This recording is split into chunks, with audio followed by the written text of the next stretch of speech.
Hello everyone, welcome to 12th Commerce Economic Lecture. Today we are going to start with chapter number 9, Money Market and Capital Market, from page number 81. This particular chapter or this particular concept is also there in SP subject.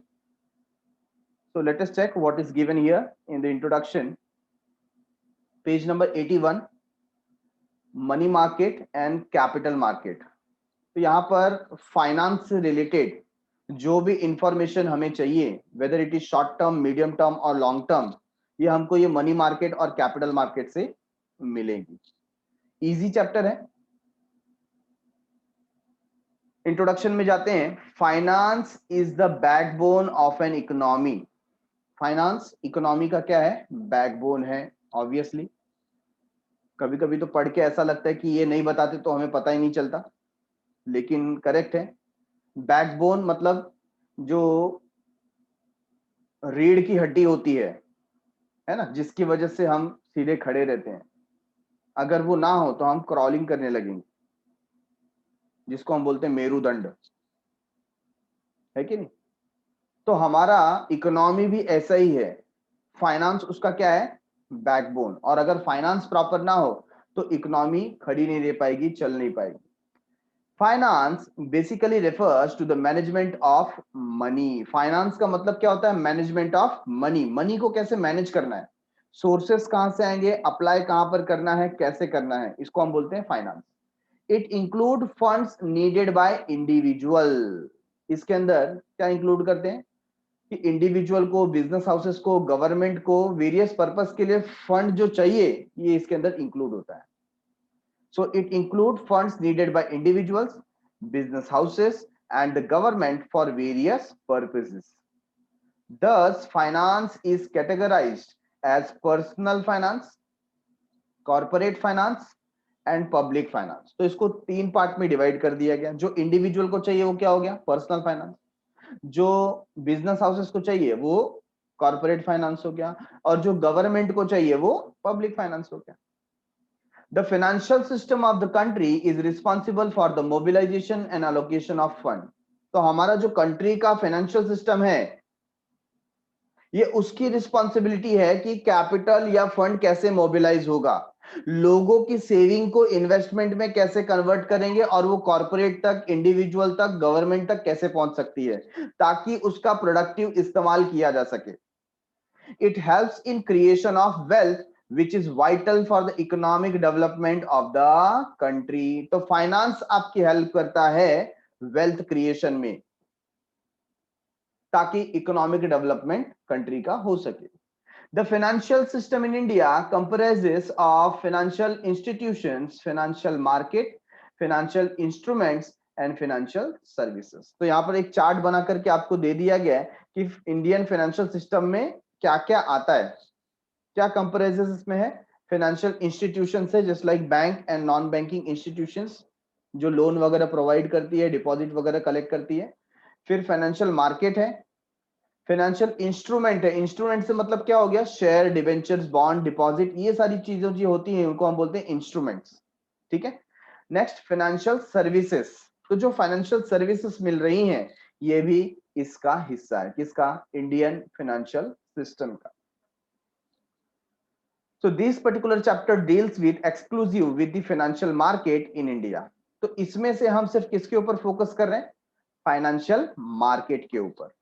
Financial markets are an important component of the financial system. ये पूरे financial system का एक important concept या component हम बोल सकते हैं। क्या है? Financial market. अच्छा, मार्केट होता क्या है? मार्केट एक प्लेस है जहां पर बायर और सेलर मिलते हैं और गुड्स एंड सर्विसेज का ट्रांजैक्शन करते हैं फॉर मनीज और मनीज वर्थ। जब हम बात करते हैं फाइनेंशियल मार्केट की, तो यहां पर बात हो जाता है कि ऐसा प्लेस, ऐसा सिचुएशन जहां पर पैसे का लेन देन होगा। किसका लेन देन होगा? पैसे का।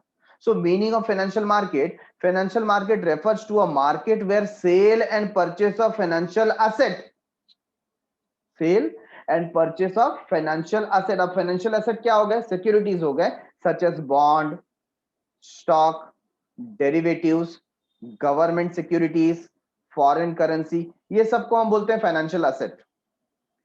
etc. is undertaken. Financial market operate through banks, non-banking financial institutions, brokers, mutual funds, discount houses, etc. तो ये बात आपको पता चल रही है कि फाइनेंशियल मार्केट जैसा ऐसा कोई प्लेस नहीं है कि इसको हम फाइनेंशियल मार्केट बोलेंगे.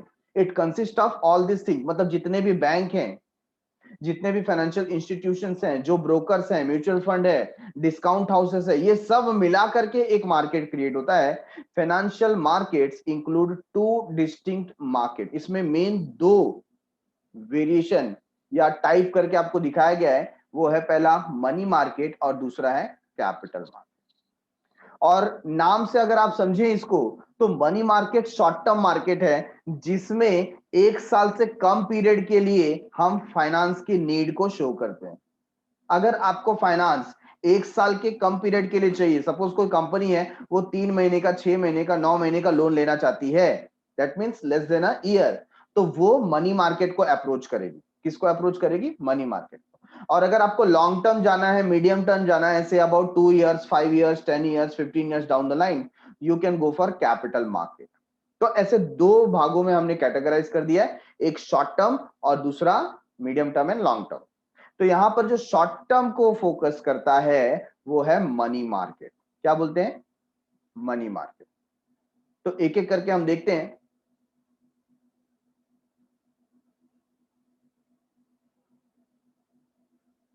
Money market in India. Money market is a market for lending and borrowing of short term funds. तो जब हम मनी मार्केट के बारे में बात कर रहे हैं, we are talking about short term fund, जहां पर उसका लैंडिंग होता है या बोरोविंग होता है. What does it mean? आप लोन प्रोवाइड कर रहे हैं या लोन ले रहे हैं शॉर्ट पीरियड के लिए. It is a market for near money. Which money? Near money, that is short term instrument such as trade bills, government securities, promissory notes, etcetera. तो ये जो बिल होते हैं ये शॉर्ट पीरियड के लिए होते हैं, लेस देन ईयर के पीरियड के होते हैं. Such instruments are highly liquid. Highly liquid in the sense people are ready to buy it any point of time. जब भी आप बेचना चाहें तभी ये बिक जाएगा तुरंत. लोग रेडी है खरीदने के लिए. तो दे आर हाईली लिक्विड, मतलब तुरंत कैश में कन्वर्ट हो जाएगा. लेस रिस्की, क्योंकि ज्यादातर के ऊपर हमने देखो इसके अंदर बात पड़ी, trade bills, government security, promissory note, ज्यादा के उत्तर के ऊपर गवर्नमेंट गारंटी है, तो ये रिस्की नहीं होता. And easily marketable with a maturity period of 1 year और लेस देन 1 ईयर. तो आप इजीली इसको क्या कर सकते हो? सेल कर सकते हो, ट्रांसफर कर सकते हो. ये 1 साल या उससे छोटे पीरियड के लिए होता है. तो यहां पर हमने देखा मनी मार्केट क्या होता है बाय मीनिंग. ठीक है. तो कुछ फाइनेंशियल इंस्ट्रूमेंट है जिनका इंट्रोडक्शन हमारे सामने है. इसमें से सबसे पहला है बॉन्ड. बॉन्ड्स क्या होता है? बॉन्ड गवर्नमेंट के थ्रू इशू किया जाने वाला एक इंस्ट्रूमेंट है. Bond refers to debt instrument. Debt का मतलब होता है बोरो किया हुआ, मतलब ये उधार है, ये एक टाइप का लोन है. क्या है ये? लोन. लोन को हम बोलते हैं debt instrument. issued by companies or the government as a means of borrowing long term funds. तो जिसको कंपनी इशू करती है, गवर्नमेंट इशू करती है और जनरल पब्लिक से लोन लेती है. फॉर एग्जांपल किसी कंपनी को या स्टेट गवर्नमेंट को, सेंट्रल गवर्नमेंट को लोन लेना है तो मार्केट में क्या इशू करेंगे? बॉन्ड्स. अगर मैंने परचेस कर दिया 5 लाख रुपए का बॉन्ड, तो मतलब मैंने गवर्नमेंट को लोन दिया और गवर्नमेंट मुझे बॉन्ड पे क्या देगी? इंटरेस्ट. तो जब मेरा बॉन्ड मैच्योर हो जाएगा वो पैसे मुझे मिल जाएंगे अलॉन्ग विथ इंटरेस्ट. ठीक है. तो ये हो गया बॉन्ड. दूसरा इक्विटी शेयर. इक्विटी शेयर मतलब ये भी एक इंस्ट्रूमेंट है. हम किसी कंपनी का मेंबरशिप या ओनरशिप पाने के लिए परचेस करते हैं.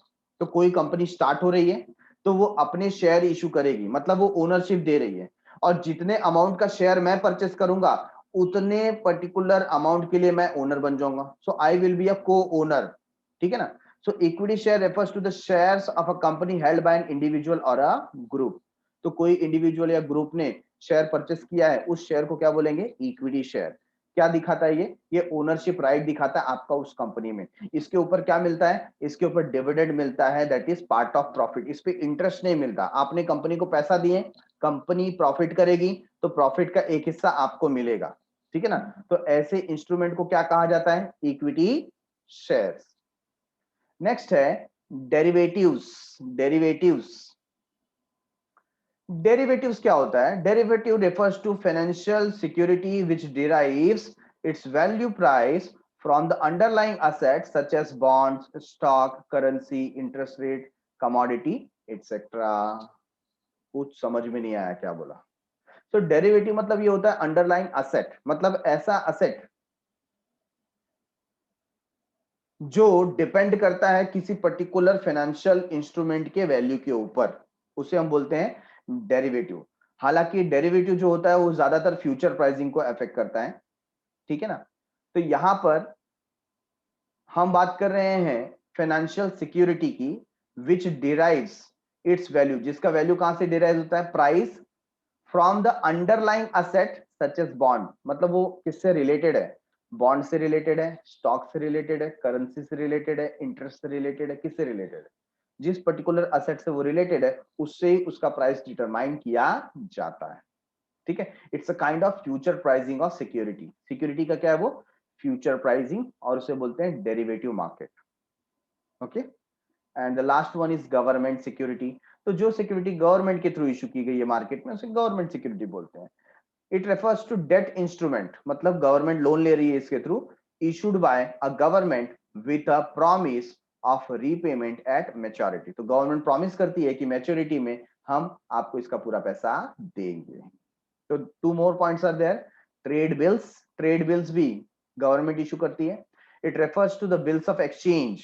क्या ये बिल ऑफ एक्सचेंज? हमने बीके वाले सब्जेक्ट में पढ़ा है, बिल ऑफ एक्सचेंज का एक पूरा चैप्टर है। Drawn on accepted by the trader, trader ने क्या किया? ड्रॉ किया, एक्सेप्ट किया है in the payment of goods.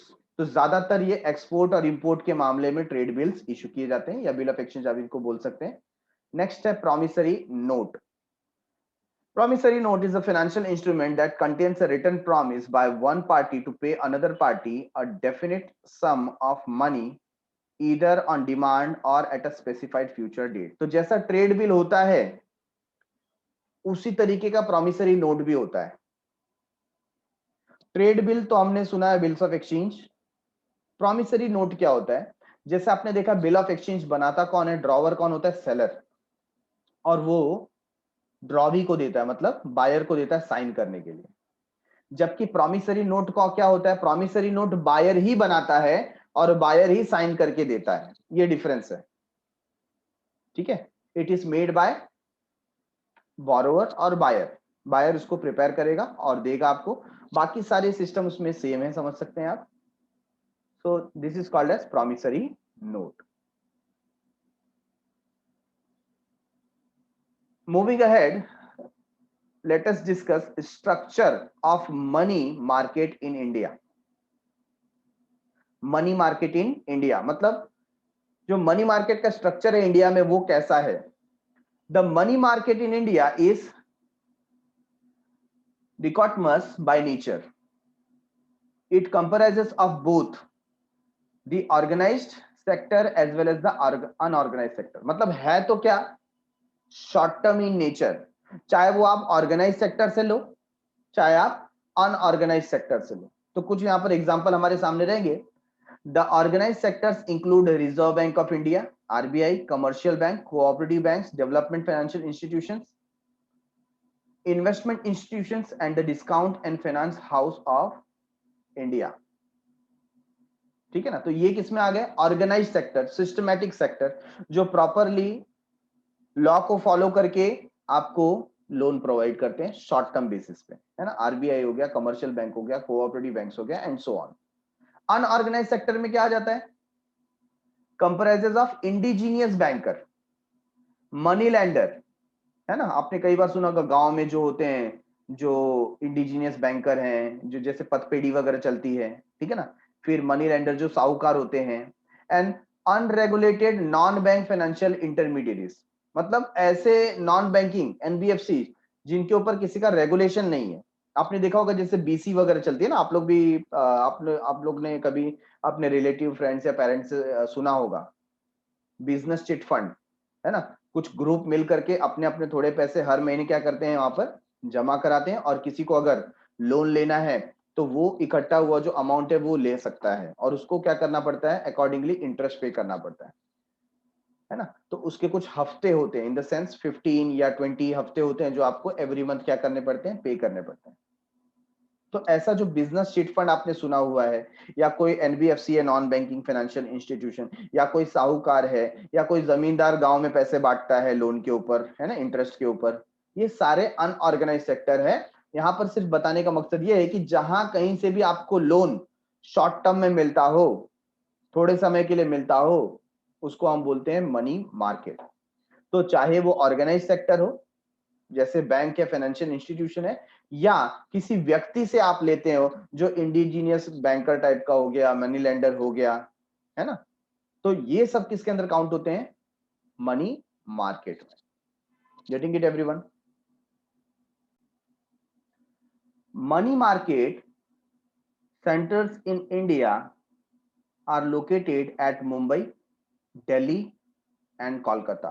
However, Mumbai is the only active money market center in India with money flowing in from all parts of the country.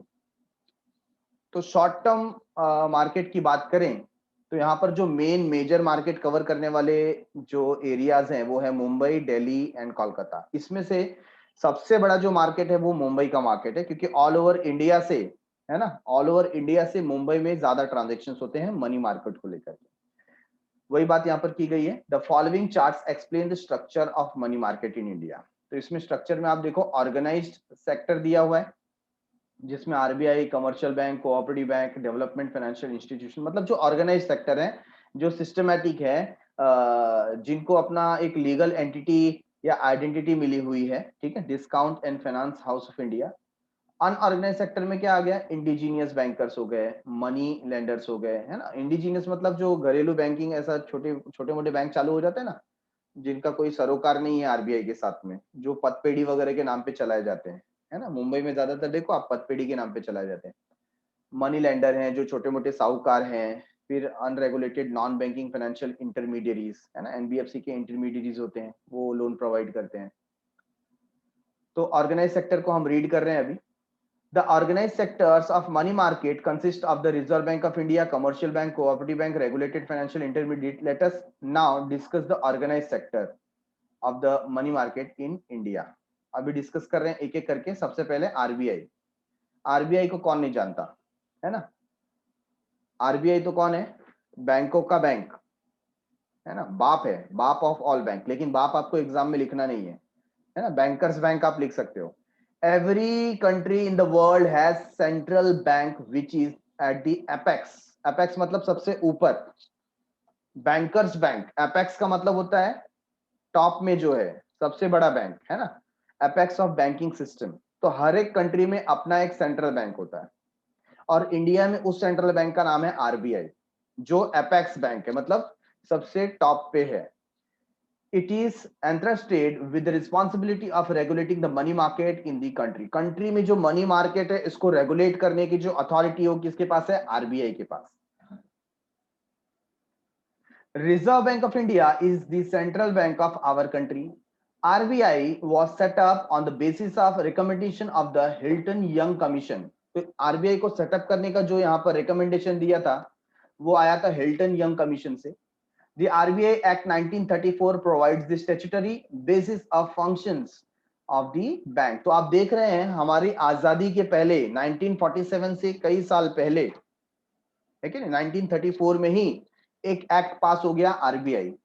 RBI commenced its operation from 1st April 1935 as a private shareholders bank. तो starting में ये एक private share holder bank था। RBI was nationalized on 1st January 1949. तो बहुत सारे बैंकों को हमने 1949 में क्या किया था, नेशनलाइज किया था, उसमें से आरबीआई भी एक। It is the most important constituents of the money market. तो मनी मार्केट का एक बहुत ही इंपॉर्टेंट रोल प्ले करने वाला पर्सन है आरबीआई, क्योंकि इसको पूरा रेगुलेट करता है, कंट्रोल करता है। Popular definition of central bank. अब सेंट्रल बैंक के कुछ डेफिनेशन हमको यहाँ पर दिए गए हैं, और ये डेफिनेशन कैसे हैं, world wide definition, not according to India only, है ना। वर्ल्ड वाइड सेंट्रल बैंक मतलब हर एक कंट्री का अपना एक सेंट्रल बैंक होता है, जैसे इंडिया का आरबीआई है। तो उसके हिसाब से सेंट्रल बैंक का डेफिनेशन क्या है? Central bank is one which constitute the apex of the monetary and banking structure of the company, जिसके अंदर जो क्या है, अपने आप में टॉप लेवल अथॉरिटी है बैंकिंग सिस्टम का, उसको हम बोलते हैं सेंट्रल बैंक। तो डब्ल्यू एच शॉ बोल रहे हैं central bank is a bank which control credit, जो क्रेडिट कंट्रोल करता है उसको सेंट्रल बैंक बोलते हैं। बहुत ही सिंपल डेफिनेशन। अच्छा, काम क्या है आरबीआई का? क्या आरबीआई डिपॉजिट एक्सेप्ट करती है? जनरल पब्लिक का अकाउंट हो सकता है आरबीआई के अंदर? Answer is no. तो आरबीआई काम क्या करती है? So first function is issue of currency note. Currency note छाप कर निकालना। याद आता है डिमोनेटाइजेशन? डिमोनेटाइजेशन के बाद 500 और 1000 के नोट्स बंद हो गए, तो न्यू 500 के नोट्स और 2000 के नोट्स प्रिंट करके डिस्ट्रीब्यूट करने का काम किसका था? आरबीआई का। तो जो भी इंडिया में करेंसी नोट सप्लाई होते हैं, कितने प्रिंट करने हैं, क्या डिनोमिनेशन के होंगे, कहां कहां कितना डिस्ट्रीब्यूट करना है, ये पूरा डिसीजन किसका होता है? आरबीआई का। बराबर है? तो एक बहुत बड़ी रिस्पॉन्सिबिलिटी है।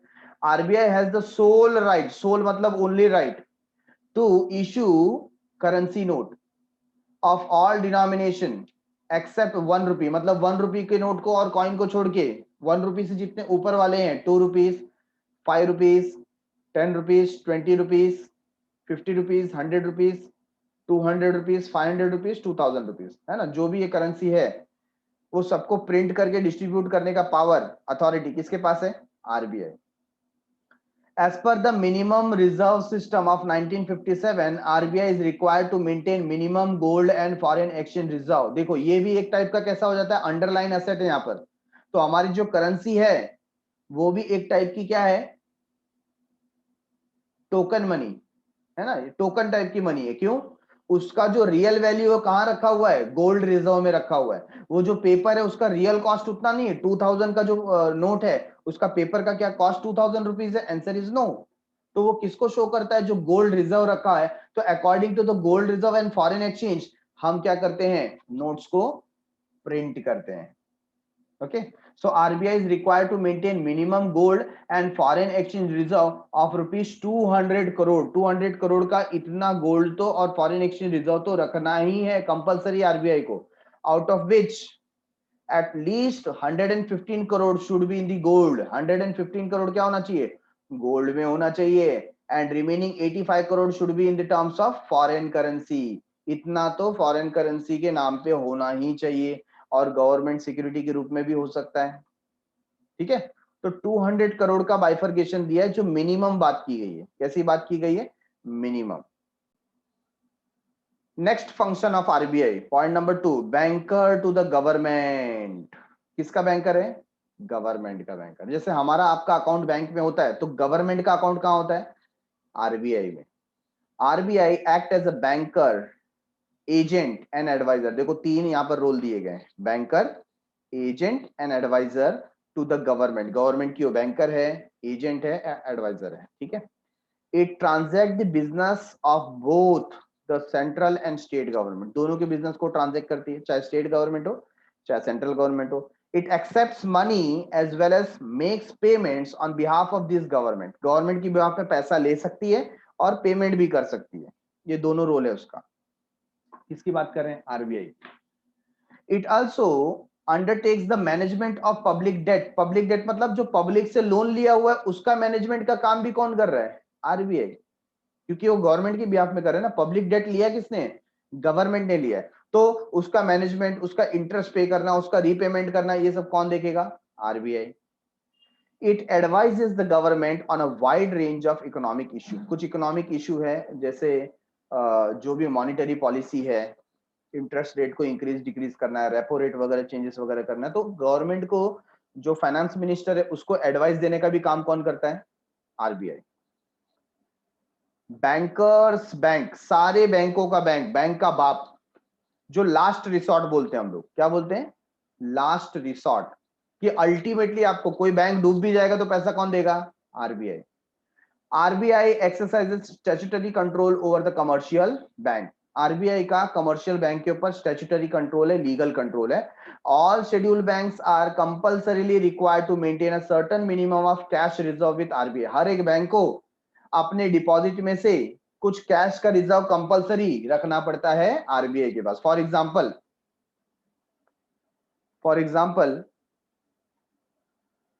सपोज एक पर्टिकुलर बैंक है जिसमें हमने डिपॉजिट किया 1 लाख रुपीस, ठीक है।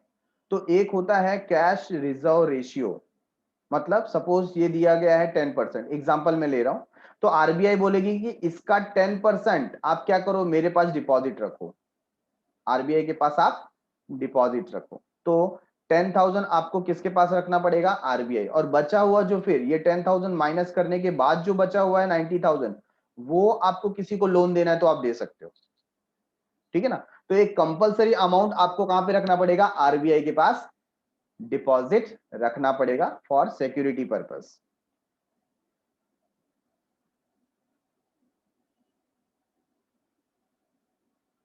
Against the demand and time liability, तो डिमांड और टाइम लायबिलिटी के हिसाब से आपको वो कैश रिजर्व रेशियो मेंटेन करना पड़ता है। RBI provide financial assistance to bank, तो वो बैंक को फाइनेंशियली हेल्प भी करता है, असिस्ट भी करता है, मदद भी करता है इन the form of discounting of eligible bills. कभी बैंकर्स को अपने पास जो रखे हुए बिल है वो डिस्काउंट कराना है तो आरबीआई के पास डिस्काउंट करा सकते हैं।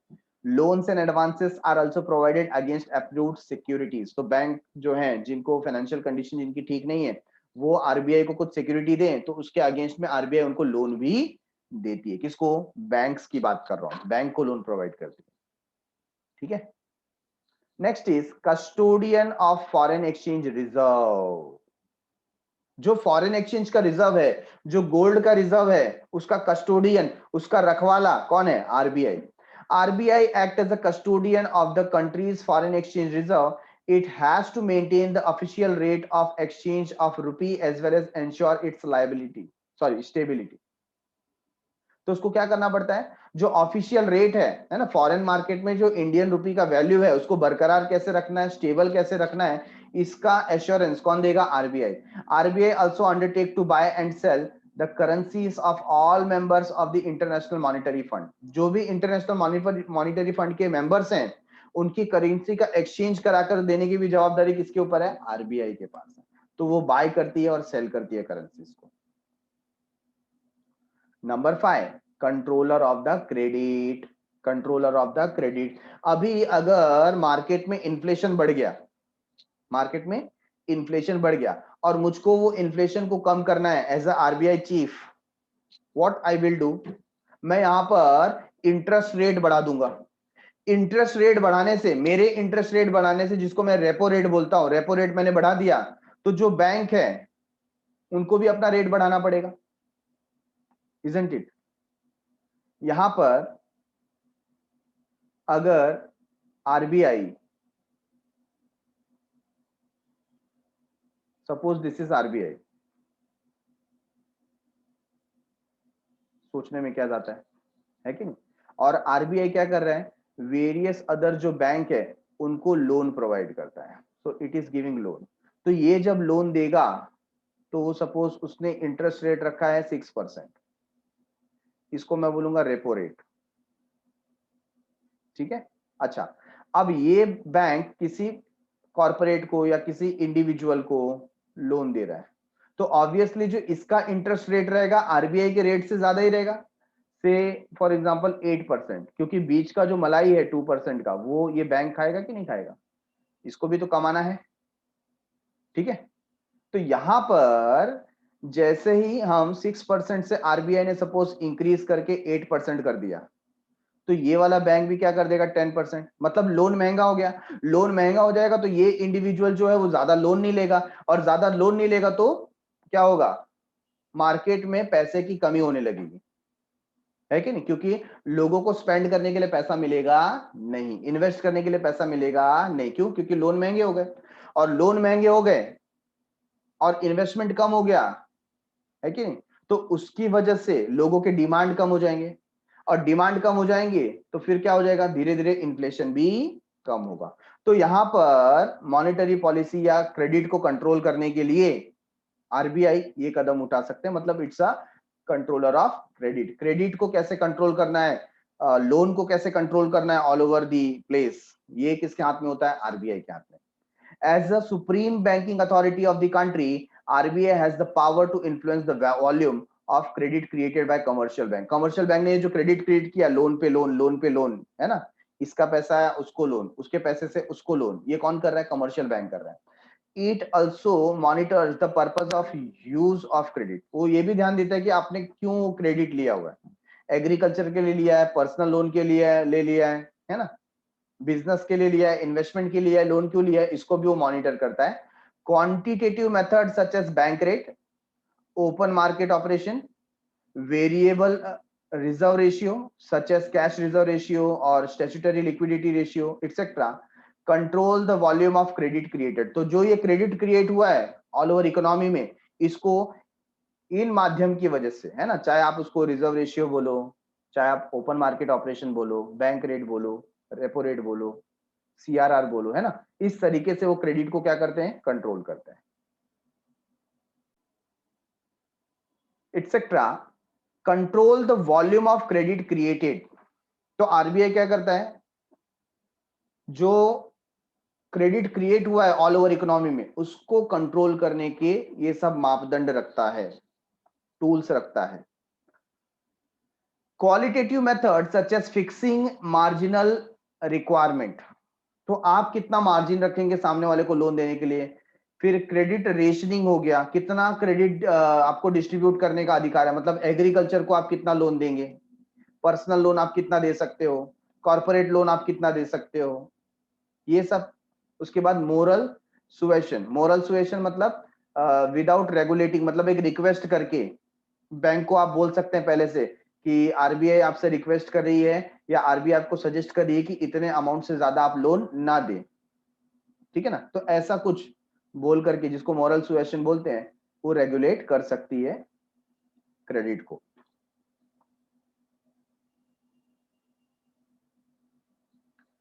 Collection and publication of data, data government को या फाइनेंस मिनिस्टर को या मिनिस्ट्री ऑफ कॉर्पोरेट अफेयर्स को कोई भी डिसीजन लेना है तो they require data, financial data का रिक्वायरमेंट होता है। और ये डेटा कौन कलेक्ट करेगा, आरबीआई कलेक्ट करके उसको कंपाइल करके वो गवर्नमेंट तक पहुंचाता है। So RBI collects and compiles statistical information related to the banking and other financial sectors of the economy. उनके डेटा वो गवर्नमेंट को प्रोवाइड करता है so that a better decision can be taken. Promotional and development function, तो RBI ये काम भी करता है। RBI also performs certain promotional and development functions such as extending banking services to semi-urban and rural areas, है ना, ताकि जो हमारे बैंकिंग फैसिलिटीज हैं वो रिमोट इलाके तक भी पहुंचे, लोगों को वहां पर भी बैंक की फैसिलिटी मिले, लोग लोग जो है वो साहूकारों से, जमींदारों से उनका शोषण ना हो, इसलिए बैंकिंग फंक्शन वहां तक पहुंचे, ज्यादा से ज्यादा लोगों का अकाउंट वहां पर ओपन हो। जैसे जनधन बैंक योजना आया था, तो जो गरीब किसान थे, छोटे उद्योगपति थे, या हम मजदूर लोग बोल सकते हैं, है ना, जो लेमैन थे, उनके भी अकाउंट वहां पर ओपन किए गए। Providing security to depositor, depositor को एक सिक्योरिटी प्रोवाइड करना। Development of the specialised institution for agricultural credit industries finance etcetera, तो जैसे नाबार्ड बैंक हो गया, सीडीबी बैंक हो गया, इसको ओपन करके जो छोटे छोटे सेक्टर्स हैं या एग्रीकल्चरल क्रेडिट है, स्मॉल क्रेडिट है, वो सब प्रोवाइड करने का काम, जो प्रमोशनल एंड डेवलपमेंट फंक्शन है, ये आरबीआई परफॉर्म करता है। और क्या करता है आरबीआई, तो अदर फंक्शन उसके अंदर आ जाता है। RBI act as an clearing house for the settling of accounts between its member bank, मतलब एक बैंक का दूसरे बैंक से कुछ पैसा लेन देन है तो उसको भी क्लियर करने का काम कौन करता है, आरबीआई करता है। As a lender of the first last resort, मतलब सबसे लास्ट में भी आपको पैसा चाहिए तो कहां से मिलेगा, आरबीआई से मिलेगा। It also provide liquidity to the bank experiencing financial difficulty, अगर कोई बैंक को फाइनेंशियल डिफिकल्टी हो रही है और उसको कोई पैसा देने को तैयार नहीं है, तो पैसा कौन देगा, आरबीआई जवाबदारी लेता है, क्योंकि आरबीआई आपसे सीआरआर रेशियो ले रहा है, आपसे एसएलआर रेशियो ले रहा है, आपको कुछ अमाउंट बोलता है ना मेरे पास डिपॉजिट रखो, तो ये लायबिलिटी है आरबीआई की बनती है कि आपको दुख की घड़ी में पूरा सपोर्ट करेगा आरबीआई, ठीक है। Now moving towards commercial bank. RBI तो हमने देख लिया सेंट्रल बैंक, कमर्शियल बैंक क्या है? कमर्शियल बैंक मतलब एक टाइप का ऐसे बैंक्स जो जिनका मोटिव है प्रॉफिट अर्न करना। क्या अर्न करना? प्रॉफिट अर्न करना। ठीक है। So commercial banks act as a intermediary in the country's financial system. तो ये एक बिचौलिए के जैसे, इंटरमीडियरी के जैसे काम करते हैं to bring the savers and investors together. इनका काम है जो सेविंग करने वाले हैं और जो इन्वेस्ट करने वाले हैं उनको साथ में लाना। ठीक है। They are profit seeking financial institution. देखो यहां पर हमें पता चलता है कि इनका जो मेन ऑब्जेक्टिव है इज टू अर्न प्रॉफिट। तो ये जो सेविंग करते हैं, इन्वेस्टर इन्वेस्ट करते हैं, उनको वो साथ में लेकर के आते हैं। Acceptance of the deposit and granting loan and advances are the primary function of the commercial bank। तो यहाँ पर ये इनका मेन फंक्शन हो जाता है कि डिपॉजिट एक्सेप्ट करना इन the form of saving account होता है, दूसरा करंट अकाउंट, तीसरा रिकरिंग डिपॉजिट अकाउंट, चौथा फिक्स्ड डिपॉजिट अकाउंट, है ना। तो ये चार डिपॉजिट अकाउंट के माध्यम से ये डिपॉजिट को एक्सेप्ट करते हैं और ये जो पैसा आया है उसको वो इन्वेस्ट करते हैं, कॉर्पोरेट्स को देते हैं, इंडिविजुअल को देते हैं, गवर्नमेंट को देते हैं, डिपेंड। ठीक है। Commercial bank plays an important role in mobilising savings को वो मोबिलाइज करते हैं and allocating them to various sectors of the economy. Various sectors of the economy मतलब जहां पर नीड है पैसे की वहां तक उसको पहुंचाते हैं, मतलब सेविंग को इन्वेस्टमेंट में कन्वर्ट कर रहे हैं। It includes both scheduled commercial bank and non scheduled commercial bank. तो कुछ कुछ बैंक को आरबीआई ने शेड्यूल कमर्शियल बैंक की उपाधि दी हुई है, तो चाहे वो शेड्यूल कमर्शियल बैंक हो या नॉन शेड्यूल कमर्शियल बैंक हो, इसके अंदर दोनों आ जाते हैं। कमर्शियल बैंक दोनों टाइप के होते हैं, शेड्यूल्ड भी होते हैं और नॉन शेड्यूल्ड भी होते हैं। Scheduled commercial bank are those included in the second schedule of the reserve bank of India act 1934। तो शेड्यूल बैंक किसको बोलते हैं? ऐसे बैंक जिनका नाम आरबीआई के एक्ट में इंक्लूड किया गया है सेकंड शेड्यूल में, तो उनको हम बोलते हैं शेड्यूल्ड बैंक। और जिनका नाम इंक्लूड नहीं किया गया इस सेकंड शेड्यूल में वो हो जाते हैं non scheduled bank. In terms of ownership and function, commercial bank in India can be classified into 4 categories। तो यहाँ पर जब हम बात करते हैं ओनरशिप की और फंक्शंस की, तो ये 4 कैटेगरी में डिवाइड किया गया। पहला है पब्लिक सेक्टर बैंक, दूसरा है private sector bank, then regional rural banks और फॉरेन बैंक्स। ये 4 टाइप के आपको कमर्शियल बैंक दिखाई देते हैं। Popular definition of the commercial bank, क्या डेफिनेशन है? तो बैंकिंग रेगुलेशन एक्ट 1949 ये डिफाइन करता है banking means the accepting for the purpose of lending. ये बैंक को डिफाइन कर रहे हैं हम लोग यहाँ पर, और कौन से बैंक को? कमर्शियल बैंक को। बैंकिंग का मतलब होता है जिसका पर्पस होता है क्या? Accepting for the purpose of lending, मतलब वो एक्सेप्ट कर, वो डिपॉजिट ले रहा है लैंड करने के लिए। लैंड करने के लिए मतलब लोन देने के लिए। और investment of deposit of money from the public. किससे ले रहा पैसा? पब्लिक से ले रहा है। रीपेबल ऑन डिमांड और अदरवाइज। और ये जो पैसा है अगर वो सेविंग में है, करंट में है, तो डिमांड बेसिस पे रिटर्न भी कर देगा। जब आप चेक लेकर के जाओगे आपको आपके पैसे वापस मिल जाएंगे। और अदरवाइज मतलब वो शॉर्ट टर्म, मीडियम टर्म या लॉन्ग टर्म भी डिपॉजिट हो सकता है। And withdrawable by cheque, demand draft, order और अदरवाइज। तो आप उसको विड्रॉ कैसे कर सकते हैं? चेक से कर सकते हैं, डिमांड ड्राफ्ट से कर सकते हैं, या बैंक ऑर्डर पास करा सकते हैं, या अदरवाइज मतलब और भी जो चीजें हैं, एटीएम कार्ड हो गया या वॉलेट ई पेमेंट हो गया, इस तरीकों से आप पैसे को विड्रॉ भी कर सकते हैं। इसके बाद प्रोफेसर हैं क्रैनक्रॉस। क्रैनक्रॉस क्या बोल रहे हैं? देखो, a bank is financial intermediary, a dealer in loan and debt. तो बैंक एक फाइनेंशियल इंटरमीडियरी है, बिचौलिया है, जो किस में डील करता है? लोन और डेट में डील करता है। शॉर्ट में बता दिया उन्होंने। इनका फंक्शन क्या है? हमने आरबीआई का फंक्शन देखा, अब हम देख रहे हैं कमर्शियल बैंक का फंक्शन क्या है। तो सबसे पहला है acceptance of deposit, deposit accept करना। अब इसको मैं डिटेल में नहीं लेकर के जाऊंगा क्योंकि आप पढ़ेंगे तो आपको समझ में आ जाएगा। सबसे पहली बात होती है डिमांड डिपॉजिट की। What is demand deposit? Deposit that are withdrawable on demand are known as demand deposit. They are in the form of current account and saving account, है ना। ऐसा पैसा आप रखते हैं जो कभी भी आप मांगे तो बैंक आपको दे देगी। तो ऐसा पैसा कहाँ रखते हैं? आप सेविंग अकाउंट में रखते हो। आप जाकर के बैंक में सेविंग अकाउंट ओपन कर लो, करंट अकाउंट ओपन कर लो, और जब आप पैसा मांगोगे तो बैंक आपको दे देगी, है ना। चेक साइन करके दे दिया तो बैंक पे कर देगी। तो ऐसे अमाउंट को हम बोलते हैं डिमांड डिपॉजिट। ठीक है। करंट अकाउंट क्या होता है? Current account is usually open by the businessman. ऐसा अकाउंट जो बिजनेसमैन ने ओपन किया हुआ है उसको करंट अकाउंट बोलते हैं। क्या इसके ऊपर ओवरड्राफ्ट फैसिलिटी मिलती है? बिल्कुल, आप अपने जमा किए हुए पैसे से ज्यादा पैसे भी विड्रॉ कर सकते हैं, जिसको बोलते हैं ओवरड्राफ्ट फैसिलिटी। ठीक है, क्या इसके ऊपर इंटरेस्ट हाई रेट ऑफ मिलता है? नहीं, हाई रेट ऑफ इंटरेस्ट मिलता नहीं है। Very low rate of interest और नील इंटरेस्ट, इंटरेस्ट नहीं भी मिलता कहीं कहीं पे ओवरड्राफ्ट फैसिलिटी जो आपको प्रोवाइड करता है करंट अकाउंट। ठीक है, समझ में आ रहा है? तो तीन चीजें हमको समझ में आई। पहला तो करंट अकाउंट बिजनेसमैन होता है, जनरली वो लोग ओपन करते हैं। दूसरी बात, क्या इसके ऊपर ओवरड्राफ्ट मिलता है? यस, बिल्कुल उसके ऊपर ओवरड्राफ्ट मिलता है। जितना आपने एक्सेस अमाउंट विड्रॉ किया उस पर इंटरेस्ट पे करना पड़ता है। अच्छा, करंट अकाउंट में पैसे रखने पे आपको इंटरेस्ट मिलेगा क्या? या तो नहीं मिलेगा या तो ना के बराबर बहुत कम मिलेगा। ठीक है, saving account, saving account generally जो सैलरीड पर्सन रहते हैं वो लोग ओपन करते हैं। ठीक है, सैलरीड क्लास ऑफ पर्सन, और इसमें आपको थोड़ा ज्यादा इंटरेस्ट मिलता है as compare to current account. ठीक है, ये सेविंग को एंकरेज करने के लिए अकाउंट ओपन किया जाता है। सेकेंड है टाइम डिपॉजिट। टाइम डिपॉजिट मतलब एक फिक्स्ड पीरियड ऑफ टाइम के लिए आप क्या करते हो? डिपॉजिट करते हो। जैसे इसमें हो गया रिकरिंग डिपॉजिट, मतलब छोटा छोटा अमाउंट हर महीने आप उसमें डिपॉजिट करते जाओ, जिसका पीरियड फिक्स होगा, से अबाउट 3 ईयर्स 5 ईयर्स। तो पैसा आप बीच में विड्रॉ नहीं कर सकते। सपोज आपने डिसाइड किया कि हर महीने आपको 1000 रुपीज डिपॉजिट करना है, तो आप क्या कौन सा अकाउंट ओपन करेंगे? Recurring deposit account. इसमें आप हर महीने 1000 रुपीज डिपॉजिट कीजिए, और आप सपोज ये 5 साल का पीरियड रखते हैं, तो 5 साल तक आप डिपॉजिट करते रहेंगे। 5 साल के बाद जो भी इंटरेस्ट के साथ अमाउंट बनेगा वो आप विड्रॉ कर सकते हो आफ्टर मैच्योरिटी। ठीक है, दूसरा है फिक्स डिपॉजिट। फिक्स डिपॉजिट क्या है? फिक्स डिपॉजिट क्या हो जाता है? इसके अंदर एक फिक्स पीरियड के लिए लमसम अमाउंट आप डिपॉजिट करते हो। कैसे अमाउंट? लमसम। जबकि रिकरिंग डिपॉजिट में हमने देखा था छोटा छोटा अमाउंट, 500 रुपए, 1000 रुपए, 2000 रुपए, बट यहाँ पर फिक्स डिपॉजिट में लमसम सीधा 10,000, 50,000, 5 लाख, 10 लाख, एक बड़ा अमाउंट आप क्या करते हो? सीधा डिपॉजिट कर देते हो for a fix period of time. थोड़ा थोड़ा टाइम नहीं, और इसको आप बीच में विड्रॉ नहीं कर सकते।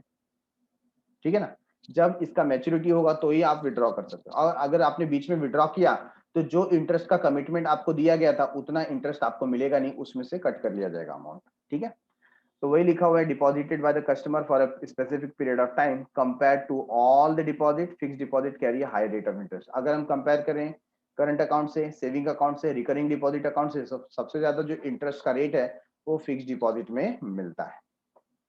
Number 2, providing loans and advances. अब कमर्शियल बैंक का दूसरा काम है लोन्स और एडवांसेस प्रोवाइड करना, लोन देना। अब इतना पैसा आ रहा है तो करेगी क्या? लोन देगी। जो नीडी पर्सन है उनको इंटरेस्ट लगा के लोन देगी। Commercial bank mobilizes saving and lends these funds into institutions and individual for various purposes. तो ये पैसा जो आया है उसको मोबिलाइज करती है, वेरियस इंडिविजुअल को, इंस्टीट्यूट को ये लोन के रूप में प्रोवाइड करती है, based on the tenure. Tenure मतलब टाइमिंग है ना, 2 साल, 5 साल, 10 साल, या loan included call on, sorry call loans. तो इसके अंदर कॉल लोन्स भी होते हैं, मतलब ऐसे भी लोन होते हैं जहां पर अगर बैंक ने डिमांड किया तो आपको तुरंत लोन रीपे भी करना होगा। ठीक है, short term, medium term, long term loans. Longer the duration of the loan greater will be the rate of interest. जितना लंबा पीरियड आप रखेंगे उतना ज्यादा इंटरेस्ट आपको पे करना पड़ेगा, rate of interest. Beside this bank also provide cash credit. इसके अलावा बैंक जो है कैश क्रेडिट प्रोवाइड करता है आपको, ओवरड्राफ्ट फैसिलिटी प्रोवाइड करता है, as well as discount bill of exchange.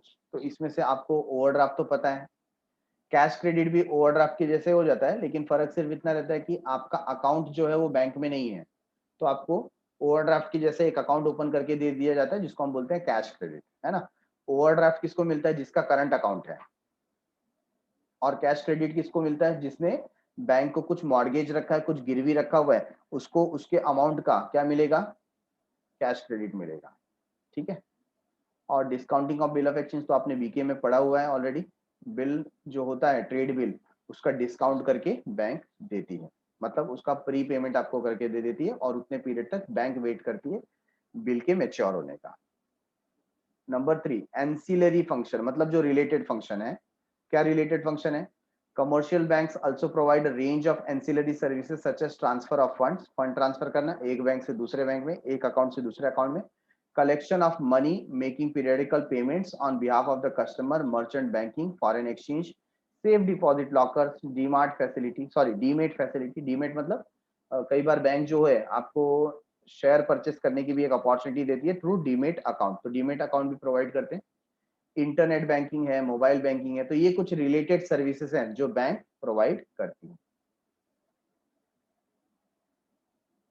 Now there is a concept of credit creation. It's a different concept, new concept from you people. Credit creation की बात हो रही है, ध्यान से सुनिए, इंपॉर्टेंट है, स्टार मार्क करके रखेंगे। आगे के ईयर्स में है ना, नॉट इवन इन 12th, आगे भी क्रेडिट क्रिएशन आपको समझने के लिए आएगा। तो ये जो पर्टिकुलर है क्वेश्चन, ये इंपॉर्टेंट है, credit creation. So what does it mean?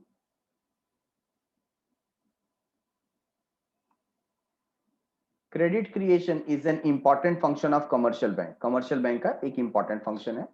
Commercial banks are creator of credit, उनको क्रिएटर ऑफ क्रेडिट कहा जाता है। Demand and time deposit constitute the primary deposit of the bank. जो डिमांड डिपॉजिट मिला है, primary deposit मिला है, ये तो डिपॉजिट है बैंक का। After meeting the reserve requirement out of the net demand and time liability, the balance amount is used for giving loan. तो जो हमने देखा था कि हर एक बैंक आरबीआई को कुछ रेशियो में पैसे डिपॉजिट रखती है, चाहे वो कैश रिजर्व रेशियो हो या स्टैट्यूटरी लिक्विडिटी रेशियो हो, है ना। तो ये कुछ अमाउंट फिक्स वो आरबीआई को देती है, उसके अलावा जो पैसे बचते हैं उसका क्या होता है, क्रेडिट क्रिएशन होता है, दूसरों को लोन दिया जाता है। 10 secondary deposits or derivative deposits are created out of the loan given by the bank। तो इस तरीके से क्रेडिट का क्रिएशन होता है। हम लोग एक एग्जांपल ले लेते हैं यहां पर। Suppose we have certain number of banks over here, say we have 3 banks and also we have 3 individuals in front of us।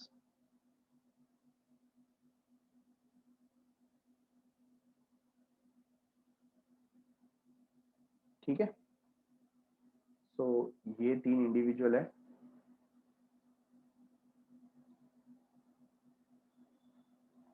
और ये 3 बैंक है। हम बैंक का एक एक नाम भी रख देते हैं। फॉर एग्जांपल पहला बैंक है हमारे पास देना बैंक,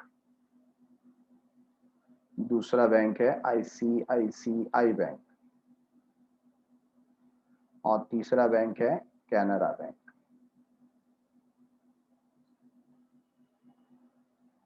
ठीक है, अच्छा अब ये जो पर्सन है इसके पास सपोज 5 लाख रुपीस है। How much is having? He is having 5 lakh rupees. अब ये 5 लाख रुपीस ये क्या कर रहा है, इस बैंक में डिपॉजिट कर रहा है। अब यहाँ पर जो देना बैंक है ना, देना बैंक क्या करेगा, उसमें से जो आरबीआई है, कौन है, आरबीआई, आरबीआई को एक फिक्स्ड रेशियो के हिसाब से कुछ अमाउंट दे देगा, say about I can say 10%। 10% cash reserve ratio, फिर स्टैट्यूटरी लिक्विडिटी रेशियो, ऐसा सब मिला करके किसको दे देता है, आरबीआई को। तो सपोज 5 लाख रुपीज में से 10% है ना, दैट इज कितना आ जाएगा, 50,000। किसको दिया उसने, आरबीआई को दे दिया। अब जो देना बैंक है, देना बैंक के पास पेंडिंग अमाउंट कितना है, 4.5 लाख। तो ये जो 4.5 लाख रुपए हैं, ये देना बैंक क्या कर रहा है, नेक्स्ट पर्सन को लोन दे रहा है। गेटिंग इट, इसने इसको लोन दे दिया।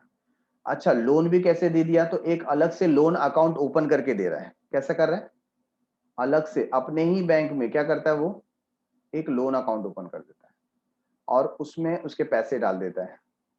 ठीक है, से अबाउट ये बोलेंगे कि हम आपको ना एक अलग से लोन अकाउंट ओपन करके दे रहे हैं हमारे बैंक में, और जिसके अंदर हम 4.5 लाख रुपीज डाल देंगे, फिर आपको जैसा चाहिए रहेगा ना वैसा आप विड्रॉ करना।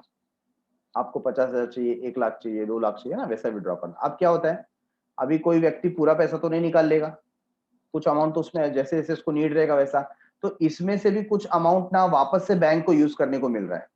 देखो, एक तो हमने लोन दिया और फिर भी वो पैसे हमारे पास ही पड़े हुए हैं, क्योंकि ये जो मिस्टर मैं नाम रख देता हूँ बी, मिस्टर बी पूरा पैसा तो तुरंत नहीं निकालेगा, थोड़ा थोड़ा थोड़ा जैसे जैसे उसका, सपोज उसने घर के रिकंस्ट्रक्शन के लिए लोन लिया हुआ है, तो रिकंस्ट्रक्शन को भी 2-3 महीना जाएगा ना, तो ये पैसे का इस्तेमाल वो 3 महीने तक करेगा, तो ये बैंक को 3 महीने तक ये पैसा यूज करने को तो मिलेगा। ठीक है, अच्छा यहां नहीं रखेगा तो हम दूसरा एग्जांपल ले लेते हैं कि मिस्टर बी जो है वो उनका अकाउंट आईसीआईसीआई में रख रहे हैं, तो आईसीआईसीआई में उसने कितना रखा 4.5 लाख। अब 4.5 लाख आईसीआईसीआई भी क्या देगा उसमें से 10% का सीआरआर और एसएलआर जो है वो रेशियो आरबीआई के पास देगा। ठीक है, तो सपोज 10% कितना हो गया 45,000, तो 45,000 दे रहा है यहां पर। तो अब यहां पर आईसीआईसीआई के पास कितना बचा, आईसीआईसीआई के पास 4,05,000 बचा जो वो सी को दे रहा है। ठीक है, अब सी इसको क्या करेगा, अपने कैनरा बैंक के अकाउंट में डाल देगा 4.05 लाख, उसको वो यूज कर रहा है, जो भी अमाउंट यूज कर रहा होगा। इसमें से कैनरा बैंक भी क्या देगा, आरबीआई को कुछ शेयर देगा 10%, है ना। हम लोग राउंड फिगर ले लेते हैं, 40,000 दे दिया। ठीक है, तो बचा हुआ जो अमाउंट है 3,65,000 ये यूज करने को मिल रहा है कैनरा बैंक, फिर किसी और को लोन दे सकती है। तो हम देख रहे हैं कि एक्चुअल अमाउंट तो था कितना, it was only 5 lakh. Actual amount कितना था 5 लाख, बट आप यहां पर देख रहे हैं कि 4.5 लाख का भी लोन दिया, फिर 4,05,000 का भी दिया और 3.5 लाख का भी दिया, है ना।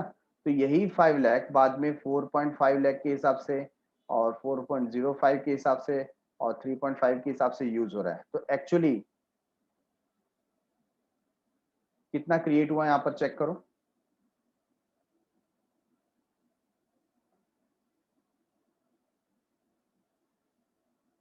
17 लाख, मतलब था 5 लाख, लेकिन उसका रोलिंग होते होते वो मार्केट में 17 लाख रुपीज तक स्प्रेड हो गया।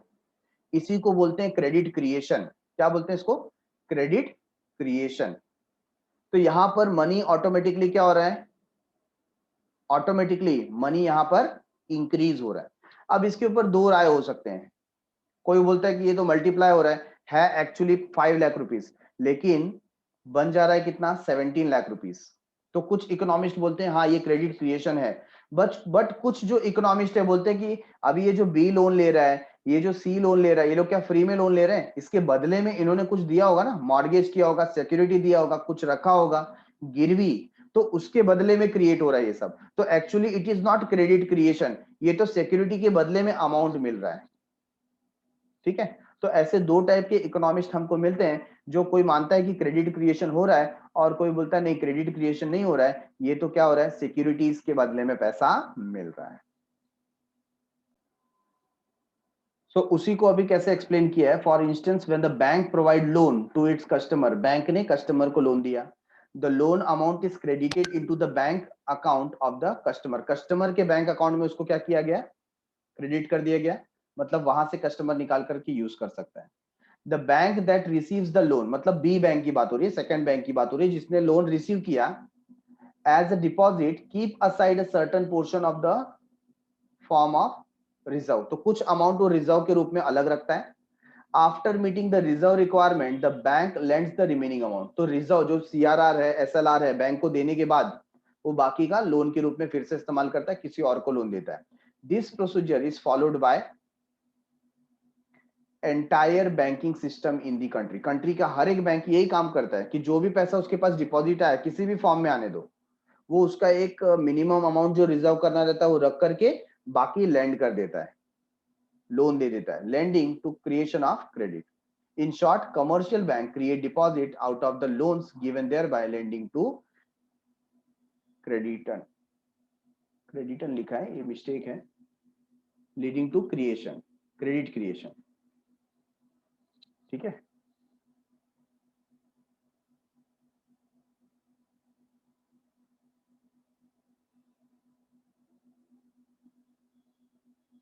Credit creation.